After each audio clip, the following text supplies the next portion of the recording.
9 दिसंबर को महाराष्ट्र का बीड जिला एक बार फिर से सुर्खियों में आया। सुर्खियों में आने की वजह थी मस्साजोग गांव के सरपंच संतोष देशमुख की जिस तरह से निर्मम हत्या की गई। वो कौन है ये संतोष देशमुख? तो संतोष देशमुख भाजपा के एक कार्यकर्ता जो उस छोटे से गांव के सरपंच थे। और हत्या जिस तरह से हुई, पहले उनको गाड़ी में बिठाया गया, उनका अपहरण हुआ और उनको बहुत निर्ममता से मार पीट कर उनकी हत्या हुई।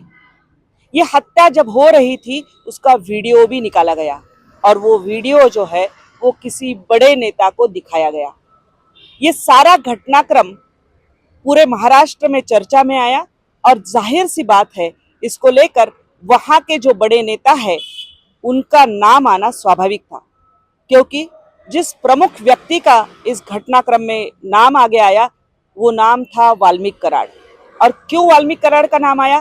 तो अवादा ये जो कंपनी है पवन चक्की की, उसको 2 करोड़ की फिरौती मांगने का आरोप वाल्मीकि कराड पर लगाया गया था। ये वाल्मीकि कराड कौन है? तो वाल्मीकि कराड मुंडे, धनंजय मुंडे खास तौर से उनका बहुत करीबी है।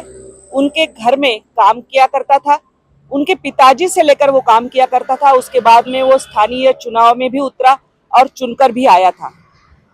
वो मुंडे परिवार के साथ में आगे बढ़ता रहा।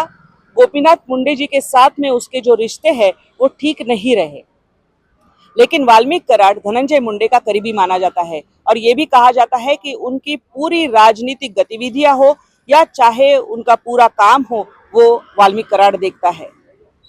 इसके बाद में जाहिर सी बात है, जो शीतकालीन अधिवेशन नागपुर में हुआ, नई नई सरकार थी, गृह मंत्रालय भी अभी तक किसी को दिया नहीं गया था। एक मुख्यमंत्री, 2 उपमुख्यमंत्रियों के साथ में मंत्री लोगों को शपथ तो दी गई थी, लेकिन किसी को कोई विभाग नहीं दिया गया था।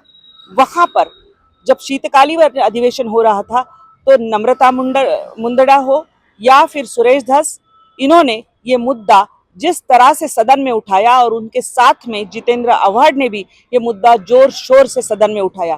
कई सारे लोगों ने भी इस पर सदन में बात की है। उसके बाद में मुख्यमंत्री ने इसे जवाब देते हुए एक विशेष जांच पथक यानी एसआईटी की स्थापना इस मामले की खोज के लिए, इस मामले की जांच के लिए की। और जाहिर सी बात है, मुख्यमंत्री ने यह भी कह दिया कि चाहे किसी भी बड़े नेता से प्रमुख आरोपी के संबंध हो, लेकिन किसी को भी बख्शा नहीं जाएगा।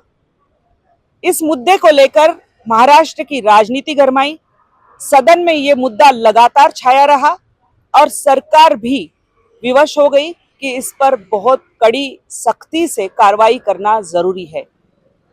इसके साथ में अगर हम चलते हैं बीड जिले में, तो वहां का जो वातावरण है वो पूरा इस मुद्दे को लेकर पिछले 20-22 दिन से गरमाया हुआ है।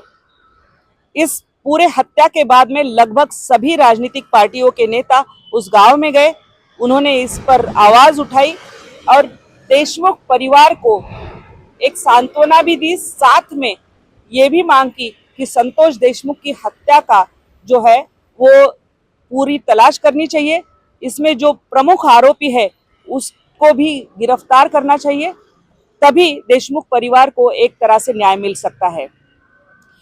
राजनेताओं के साथ में सभी पार्टियों के लोग, जिसमें भाजपा के लोग हो, सभी पार्टियों के लोग वहां पर थे और उन्होंने एक बड़ा मोर्चा, बड़ा मार्च भी निकाला। इसके साथ साथ अंजलि दमानिया, मनोज जरांगे पाटिल जैसे कई लोग भी इस मामले में मैदान में उतरे। और मस्साजोग गांव में अगर हम अभी देखें तो वहां पर कई लोग जो है वो अभी भी ठाना लगाए हुए हैं। अब बात करते हैं वाल्मीकि कराड की। कौन है ये वाल्मीकि कराड? हमने बताया कि मुंडे परिवार का बहुत करीबी। पंकजा मुंडे ने एक सभा में कह दिया था कि धनंजय मुंडे का पन्ना भी जिनके बगैर नहीं हिलता वो है वाल्मीकि कराड। अब पुलिस की जांच में स्वाभाविक सी बात है, क्योंकि फिरौती के मामले में उसका नाम आया था और उस फिरौती के बाद ही ये हत्या हुई थी, तो वो नाम आना और उसकी जांच आगे बढ़ना और लगातार वाल्मीकि कराड का नाम आना ये भी जाहिर था। इस मामले में अब तक 4 लोगों को गिरफ्तार किया है, 3 लोग फरार है। अंजलि दमानिया ने दावा किया है कि उनकी हत्या हो चुकी है। इस बात की कोई भी पुष्टि पुलिस ने नहीं की है, पुलिस ने इस बात को सिरे से खारिज कर दिया है। लेकिन जो एक महत्वपूर्ण आरोपी था इस मामले का, जिसका नाम लगातार आ रहा था, वो वाल्मीकि कराड। वाल्मीकि कराड ने आज एक वीडियो अपना जारी किया और ये बताया कि मी वाल्मीकि कराड केज पोलीस स्टेशनला खोटी खंडणीची फिर्याद दाखल झालेली आहे. मला अटकपूर्वचा अधिकार असताना मी CID ऑफिस पुणे पाषाण रोड इथं सिलेंडर होत आहे. संतोष भैया देशमुखांचे जे कोणी मारेकरी असतील त्यांना अटक करावी व त्यांना फाशीची शिक्षा द्यावी. राजकीय दोषापोटी माझं नाव त्याच्याशी जोडलं जात आहे. पोलीस तपासात जे निष्कर्ष निघाले, मी जर दोषी दिसलो तर न्यायदेवताने मला जे शिक्षा देईल ती मी भोगायला तयार आहे. इसकी जांच पुलिस करेगी, CID करेगी और उसके बाद में ये मामला कितना आगे बढ़ता है ये जाहिर होगा। अगर अब तक की जांच की बात करें तो पुलिस ने कई सारी बातें जो है वो बरामद की है, कई फोन कॉल्स जो है फोन बरामद हुए हैं, कॉल ट्रेसिंग चल रही है और ऐसा बताया जा रहा है कि उसमें वो वीडियो जो रिकॉर्ड किया गया था वो भी बरामद हुआ है। इसके अलावा जिस बड़े नेता के साथ में वो लगातार कॉल कर रहे हैं, बताया जा रहा है कि 17 से ज्यादा कॉल किए गए उस फोन से, वो कॉल रिकॉर्ड भी ट्रेस हुआ है।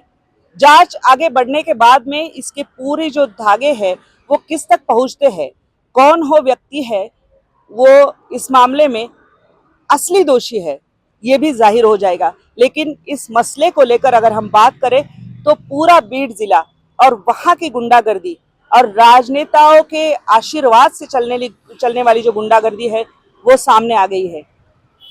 अब कई सारे लोगों को यहाँ पर हथियार रखने के परवाने किस तरह से दिए जाते हैं, फिरौती किस तरह से राजनेताओं के करीबी लोग मांगते हैं, और अगर यहाँ पर कोई कंपनी या कोई उद्योजक आना चाहे तो उसको कितनी तकलीफें होती है। कई सारे मामले हैं जो एक दूसरे से जुड़े हैं। सभी धागे जो है उनको सरकार को ठीक तरह से खोलना होगा और इस मामले के तह तक पहुंचना होगा। जाहिर सी बात है, सभी उम्मीद जता रहे हैं कि देवेंद्र फडणवीस जो मुख्यमंत्री है और गृह खाता भी उनके पास में है, वो इस मामले में कड़ी से कड़ी कार्रवाई करेंगे, जिस तरह से उन्होंने सदन को आश्वस्त किया था।